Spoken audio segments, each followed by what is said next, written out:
nós voltamos aqui ao papo com o escritor mais lido dessa década, com um novo livro dele, O Homem Mais Inteligente da História, que é Jesus.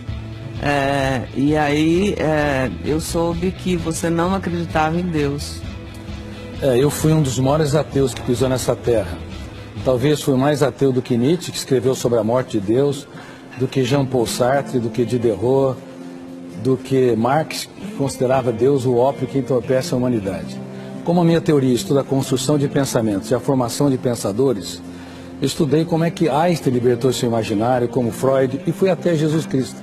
Esperava encontrar alguém de seu menor valor. O senhor estudou a vida de Jesus. Exatamente, a história, as reações subliminares. Faz 15 anos que você está... Na verdade, 15 anos escrevendo esse livro, mas faz 20 anos que eu tenho estudado como pesquisador da psicologia, sociologia e psicopedagogia. Eu fiquei perplexo, porque percebi que ele não cabe no imaginário humano.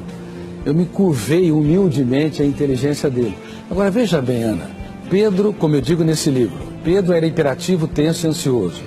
João era bipolar. No momento era tranquilo e generoso. No outro momento ele era, antes de se tornar o que era o apóstolo. Pedro mesmo?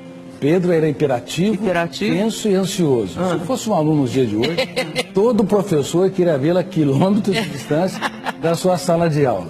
João flutuava. No momento era amoroso, no outro queria destruir aqueles que não andavam com Jesus. Tomé era paranoico e inseguro. Mateus era corrupto.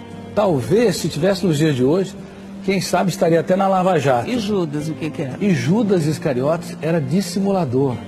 Quem é que conseguiria escolher um time desses para executar o maior projeto da sua vida?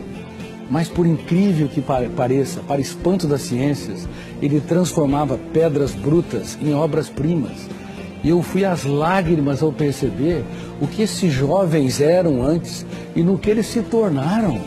Foram apóstolos da sabedoria, da generosidade, da sensibilidade. Graças ao carinho, ao amor, ao e à dedicação de como Jesus. aquela professora e muito mais. Ele não teve medo de chorar diante deles.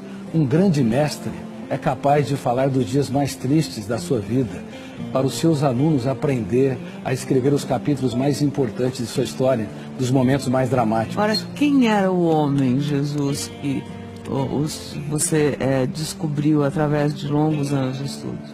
Bom, ele foi de fato, como eu estou dizendo, um homem mais inteligente da história. Ele geria sua emoção com maestria.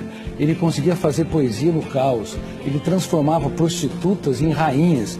Nós vimos aquele exemplo daquele jovem machucando a sua namorada. Ele era tão generoso que era capaz de transformar quem estava à margem da sociedade num príncipe ou numa princesa. E eu me perguntava, que homem era este? Inclusive, quando Judas o beija, ele fala, amigo, para que vieste? Que homem era esse que dava tudo que tinha para aqueles que pouco tinham? Ele não tinha medo de ser traído, ele tinha medo de perder um amigo. Portanto, quando eu estudei a mente dele, eu me curvei, como eu disse, humildemente a sua inteligência e percebi que ele não cabe no imaginário humano. Ele tem de ter sido real.